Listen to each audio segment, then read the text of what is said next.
Shout out ko ni Philip. Philip, Philip. Hagpay ra jud in taon ko nagpaabot ni mga Philip. Asa day ka Philip? Hagpay ra jud ko nagpaabot nimo kay pengon ingon man gud ka sa ako Philip nga kagaray. Ganahan ba ka og balanghoy? Giluto na nako da ng balanghoy kagaray. Nya gibutangan pag gyud nimo og tuno. 20 ka kagay ang imong gituno sa imong balanghoy. Halaw eh. Kinsa ba di ganahan mo kahon og balanghoy in taon oy? Philip, ganahan kayo ko ni anak Philip. Muna nga way duha-duha ni ari jud ko sa imong giingon nga adto ditong tuwa ka agaray ni anang lugar nga daghang kalubihan. Ah, tanawa Philip, daghan kayong lubi oh, pila na kapunuan.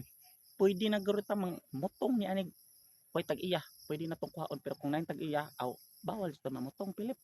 Muna nga Philip, asa naman kadong Philip in town? Uy, asa naman imong giingon sa kuha nga balanghoy nga niluto na nimo daan? Sagulan pa jud og tuno nga 20 kalubing kagay. Kalami ka na nang palanghoya labog siguro kaayo na Philip. Una nga ari anay taong ko Philip, maluoy ka sa kuha dudong. Uy, ari anak ko dudong Philip.